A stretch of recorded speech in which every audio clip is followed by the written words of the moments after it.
नमस्कार फ्रेंड्स। झारखंड राज्य जिसको कहा जाए कि उद्योग के लिए और श्रमिकों के लिए ये जानी जाती है, प्राकृतिक सुंदरता के लिए जानी जाती है और अपने बेहतर प्रदर्शन के लिए जानी जाती है। आज उसी के मंत्री संजय प्रसाद यादव, जो कि उद्योग, श्रम नियोजन, प्रशिक्षण एवं कौशल विकास मंत्री झारखंड सरकार, जमशेदपुर आए और उन्होंने झारक्राफ्ट के एक शोरूम का उद्घाटन किया। लेकिन उन्होंने बताया कि लगभग 25,000 हाथें, 25,000 हैंड्स झारक्राफ्ट में लगे हुए हैं। दर्जनों ऐसी यूनिट्स है कि जो झारक्राफ्ट के लिए काम करती है। और दूसरी बात उन्होंने बताया कि राज्य सरकार, खासकर हेमंत सोरेन के नेतृत्व में जो ये राज्य सरकार कार्य कर रही है, वो उद्योगों के लिए, श्रमिकों के लिए और खासकर आने वाले दिनों में एक बेहतर प्रदर्शन के लिए काम कर रही है। झारखंड राज्य बेहतर श्रमिकों के लिए, उद्योग के लिए और रोजगार के लिए अगर ये कार्य कर रही है तो बहुत ही सराहनीय है। इंडिया टीवी ऑनलाइन ने संजय प्रसाद यादव, मंत्री उद्योग, श्रम नियोजन, प्रशिक्षण एवं कौशल विकास से एक विस्तृत बात की। आइए सुनते हैं मंत्री जी ने इंडिया टीवी ऑनलाइन पर क्या कहा। तो श्रमिक कल्याण के लिए जो अन्य कार्य हैं, जो आपने इस बार कदम उठाया है, वो सराहनीय है। लेकिन क्या ऐसी चीजें हैं कि जो उनको उचित वेज मिले, सुरक्षा मिले, कार्यस्थल पर उनको उचित व्यवस्था मिले, जिससे वो बेहतर कार्य कर सकें? तो इसके लिए आपने क्या ठोस कदम उठाए हैं?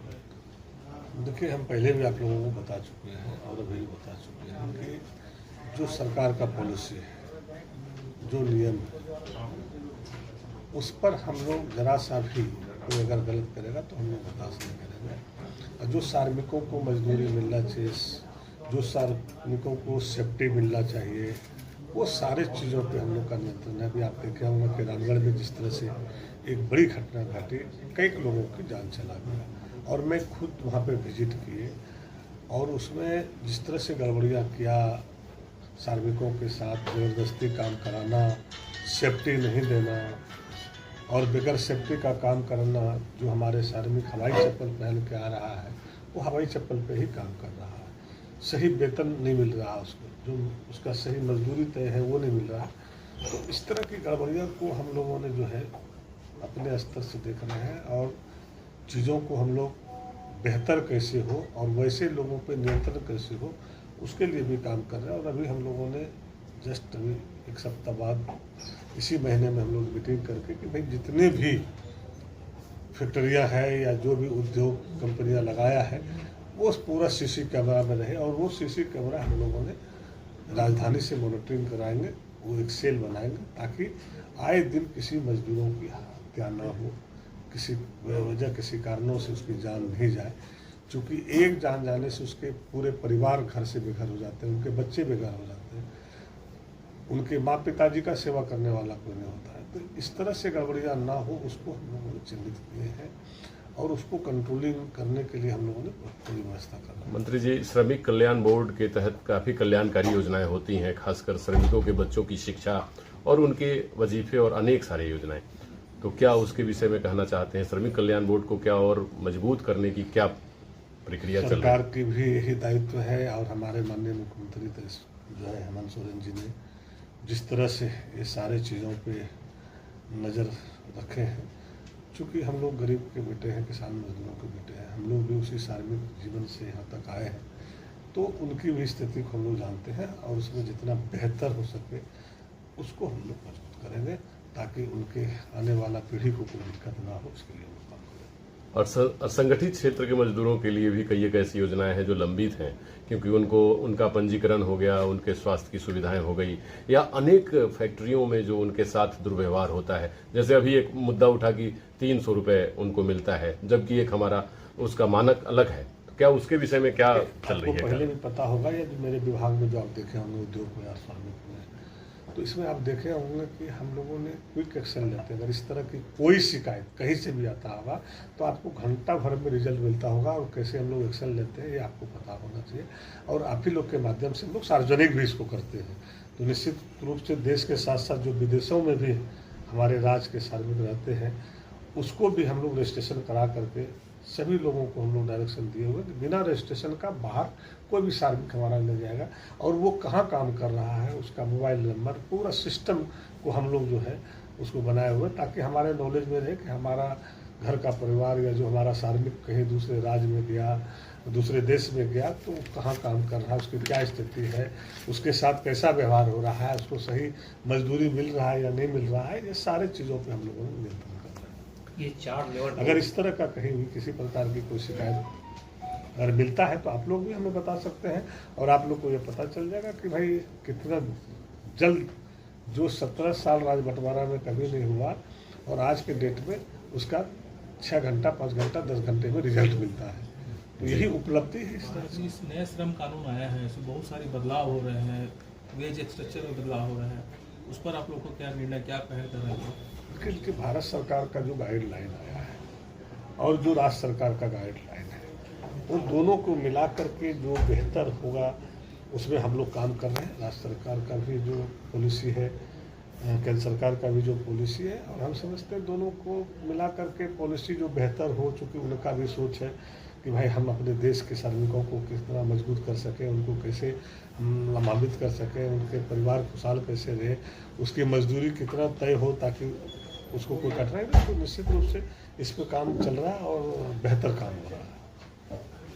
आने वाले दिनों में देखी जा रही है कि खासकर असंगठित क्षेत्र के मजदूरों में कि बाहर पलायन की काफ़ी माने पलायन करते जा रहे हैं ज़्यादा से ज़्यादा मजदूर, जबकि हमारा स्टेट जो है यहाँ ज़्यादा से ज़्यादा उद्योग धंधे हैं और औद्योगिक इकाइयाँ काफ़ी हैं, लेकिन ऐसा वजह क्या है? उद्योग जितना रहना चाहिए उतना उद्योग नहीं है। जिस तरह से मेरी आबादी इस राज्य का है, उसमें हम अगर चाहेंगे कि इतना कम उद्योग में सबको हम यहाँ पे रोजगार दे सकें तो रोजगार अभी संभव नहीं है। लेकिन हमारा लोग पलायन नहीं करे, रोजगार को कैसे बढ़ावा दें, कैसे और उद्योग लगे, कॉरिडोर कैसे बने। तो आप लोग देखे होंगे अभी हमारे माननीय मुख्यमंत्री जी का, हेमंत जी का है कि धनबाद से साहिबगंज को हम लोग कॉरिडोर बनाए, जिस तरह से हर राज्य में है, हर देश में है। तो स्वाभाविक है कि अगर हम लोग कॉरिडोर बनाते हैं तो लाखों करोड़ों लोगों को रोजगार मिलेगा।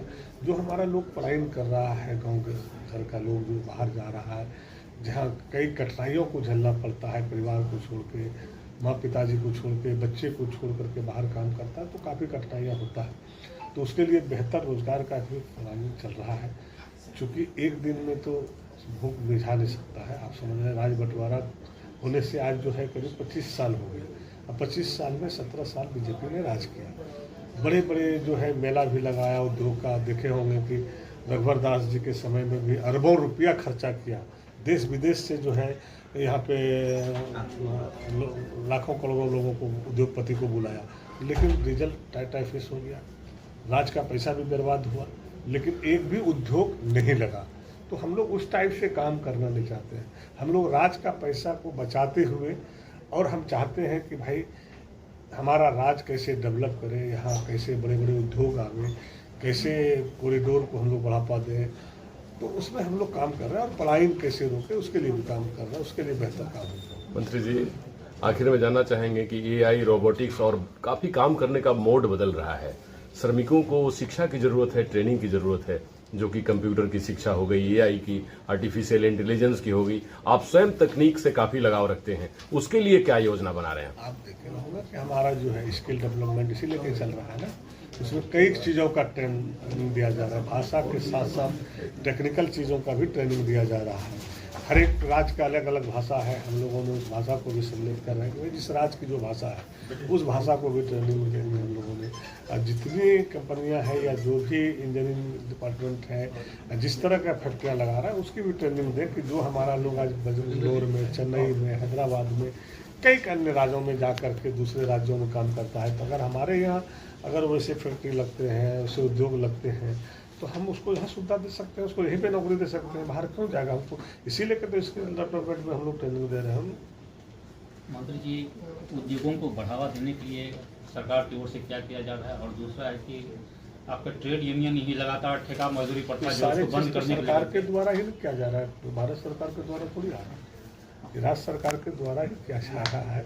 हमने तो खुल करके साथ, जैसे मान लीजिए कोई भी एक कंपनी, वहाँ पर अगर ठेका कर्मचारियों की संख्या बढ़, प्राइवेट कंपनियों में देखी जाती है कि जैसे वीआरएस, सीआरएस या ऐसी स्कीम लाई जाती है, क्या उस पर विभाग या मंत्रालय निर्णय या डिसीजन कभी लेगी कि श्रमिकों की संख्या कम नहीं करके आप एक मानक तय करें, उससे कम नहीं हो सकता, परसेंटेज तय किया जाए, क्या ऐसा कुछ है? श्रमिकों को कम क्यों करेगा, उसको और बढ़ाएगा, उसको कम क्यों करेगा? अब रही बात जिस लेवल पे जो है, जिसकी जो ट्रेनिंग है, जिसकी जो जानकारी है, उस लेवल पे उसको काम मिलेगा। हम लोग और बढ़ावा देंगे उसको, कम क्यों करेंगे? अगर हमारा 500 लोग खट रहा है तो हम 1000 लोगों को देंगे। नहीं, कंपनियों की पॉलिसी रही है कि जैसे अपने परमानेंट स्ट्रक्चर के वर्क को कम करके ठेका वर्क को बढ़ावा दें। पॉलिसी रहता है, हमको जरूरत अगर 100 का है तो 500 में नहीं रखना जी, हमको तो सीमित रखना है ना, क्योंकि अगर हम बेसी रखेंगे तो हमारे ऊपर लोड होगा, और लोड कहाँ से हम पूरा कर सकें? हमको तो उसी आमदनी में, उसी में सबको वेतन भी देना है, रोजगार को भी बढ़ावा देना है, तो जिसकी आवश्यकता है करें। मंत्री जी, ये चाईबासा में 2020 से ये इलेक्ट्रॉनिक मैन्युफैक्चरिंग क्लस्टर बना था बहुत पहले, आज तक वैसे ही है, एक भी यूनिट वहाँ पे नहीं आ पाई।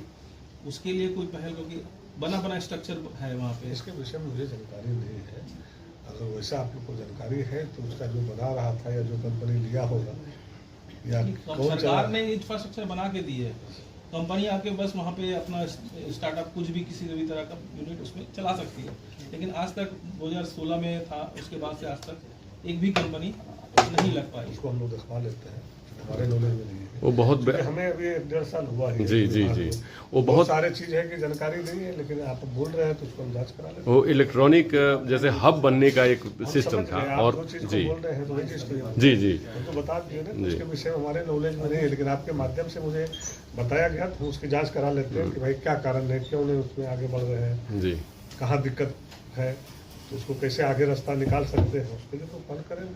मंत्री जी, आप हमेशा नयापन के लिए जाने जाते हैं। आखिरी सवाल है, क्या कंपनी, श्रमिक और विभाग, मंत्रालय आपका, ये तीनों के बीच में जो कोऑर्डिनेशन होना चाहिए, उसके लिए क्या कुछ ऐसा आप पूल बना रहे हैं जिससे कि वन विंडो कार्यक्रम हो श्रमिकों के लिए और सारी समस्याओं का समाधान हो जाए? आपको जल्द दिखाई पड़ेगा और सारा चीज सार्वजनिक रहेगा, कोई भेद नहीं रहेगा, और ये सारे पॉलिसियां बन रहा है, और उसमें आप जहां मारिएगा नेट में आपको दिखाई पड़ने लगेगा। श्रमिकों के लिए क्या अपील करना चाहेंगे आप सभी को? इस श्रमिकों के लिए हम खड़ा है, जो सरकार की पॉलिसी है उस पॉलिसी में जो भी कंपनी अगर गड़बड़ करेगा तो उस पर कार्रवाई होगा। बहुत बहुत धन्यवाद।